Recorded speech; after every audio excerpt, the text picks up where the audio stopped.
Hello friend, GK agriculture classes के geology class में आप सभी का स्वागत है। इस वीडियो में आप सभी को कोशिका के बारे में अध्ययन कराएंगे। इसमें यूकेरोटी तथा प्रोकैरियोटिक कोशिका में अंतर और फिगर सहित अध्ययन कराएंगे। सबसे पहले हम कोशिका के इतिहास के बारे में बताते हैं।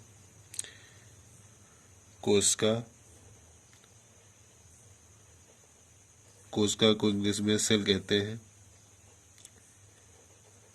सेल।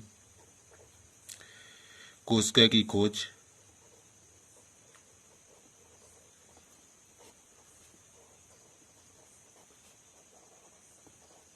कोशिका की खोज रॉबर्ट हुक ने 1665 ईस्वी में की। इन्होंने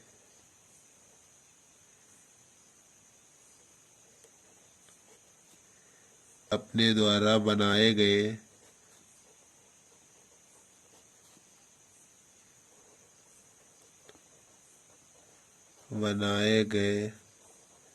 कॉक की काट में देखा।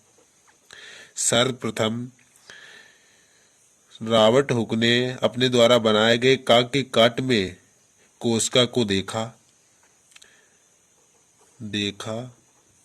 और इससे सेल्यूला कहा। सेल्यूला के नाम से पुकारा। कहा। इसके बाद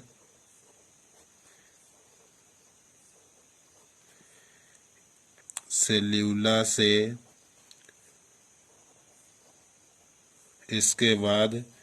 इस नाम को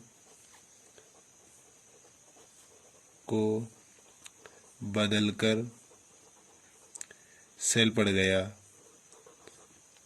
यानी कि कोशिका पड़ गया।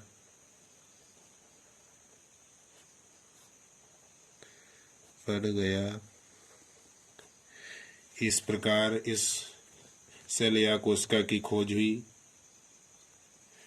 इसके बाद यूकेरियोटिक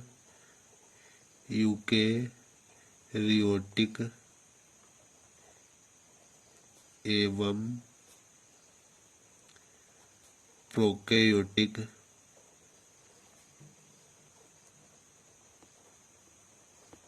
कोशिका में अंतर।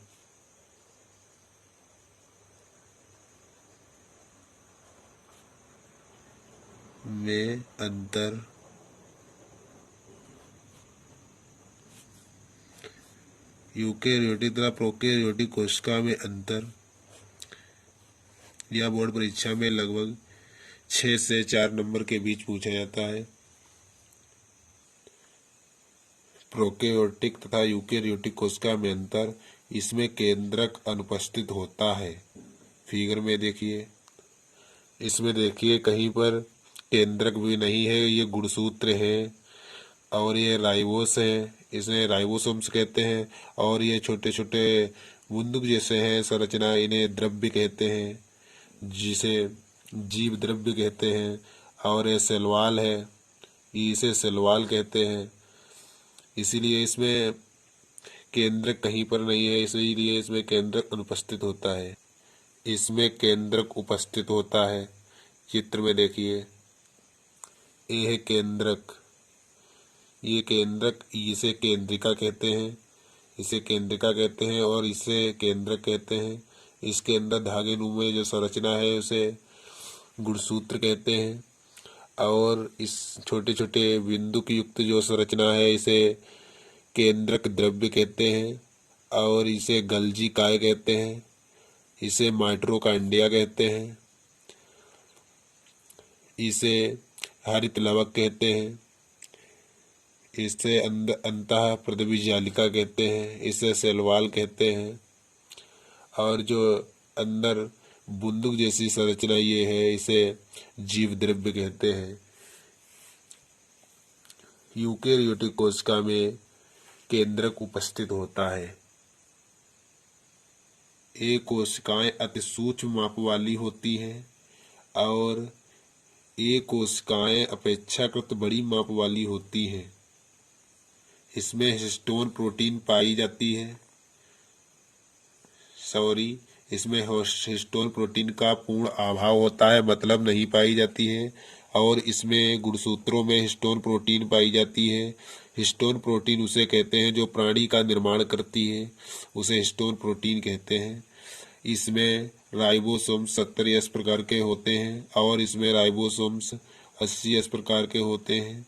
इसमें लैंगिक जनन का अभाव होता है, यानी कि इसमें लैंगिक जनन नहीं पाया जाता है। इसमें लैंगिक जनन स्पष्ट होता है, यानी कि इसमें लैंगिक जनन स्पष्ट रूप से होता है।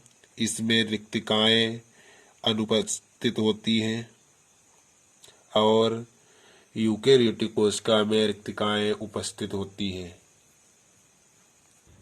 माइटोकॉन्ड्रिया के बारे में जानकारी। माइटोकॉन्ड्रिया को सर्वप्रथम इसे कॉन्ड्रियोसोम्स कहा जाता था। विभिन्न आकृतियों के जैसे सूत्राकार, शलाका के आकार के गोल अथवा कणिका के रूप में मिलते हैं। इनकी संख्या एक उपापचयी कोशिका में सहस्त्रों होती है, मतलब हजारों या सैकड़ों होती है। कभी कभी इनकी संख्या कम भी हो सकती है। ये सूक्ष्म संरचनाएं हैं जिनकी अधिकतम लंबाई 2 से 5 न्यूट्रॉन होती है। इनकी मोटाई 0.5 न्यूट्रॉन से 2 न्यूट्रॉन तक होती है। इनकी संरचना इलेक्ट्रॉन सूक्ष्मदर्शी द्वारा देखी जाती है। ये थैले की तरह संरचनाएं हैं। ये सभी जंतु तथा वनस्पति कोशिकाओं में पाई जाती हैं। प्रोकैरियोटिक कोशिकाओं में इनका अभाव होता है, जैसे जीवाणु, नीलहरित शैवाल आदि में नहीं मिलती है। प्रत्येक माइटोकॉन्ड्रिया दोहरी परत वाली भित्ति से बनी होती है। ये परतें भी इकाई कलाएं हैं, किंतु इसमें प्रत्येक की मोटाई 60 एंगस्ट्रॉन से अधिक नहीं होती है। दोनों कलाओं के मध्य 60 से 80 एंगस्ट्रॉन का अवकाश होता है। यह अवकाश बाह्य कक्ष से भीतरी कला के अंदर अंतः कक्ष होता है। माइटोकॉन्ड्रिया की दोहरी कलाएं अंतः लचीली होती हैं। बाहरी परत समतल तथा भीतरी परत अनेक उभारों में उभरी रहती है। उभारों को क्रिस्टी कहते हैं। इन उभारों के कारण भीतरी कक्ष के अनेक छोटे अपूर्ण अंतः तथा अतः संबंध खानों में विभाजित होती है। भीतरी कला पर अनेक छोटे छोटे संवृत्त कोण कण जुड़े रहते हैं। इन कणों को शास्म ने यफवन किया कि कण या ऑक्सीसोम कहा। ये कण ही श्वसन की क्रिया के प्रमुख भाग इलेक्ट्रॉन स्थानांतरण में भाग लेते हैं। माइटोकॉन्ड्रिया के अंदर कक्ष एक प्रोटीन युक्त अर्ध तरल द्रव्य भरा होता है। इसे मैट्रिक्स कहते हैं। मैट्रिक्स तथा कलाओं में अनेक प्रकार के एंजाइम भरे रहते हैं, जिसमें सबसे प्रमुख और अधिक संख्या में श्वसन में सहायता करते हैं।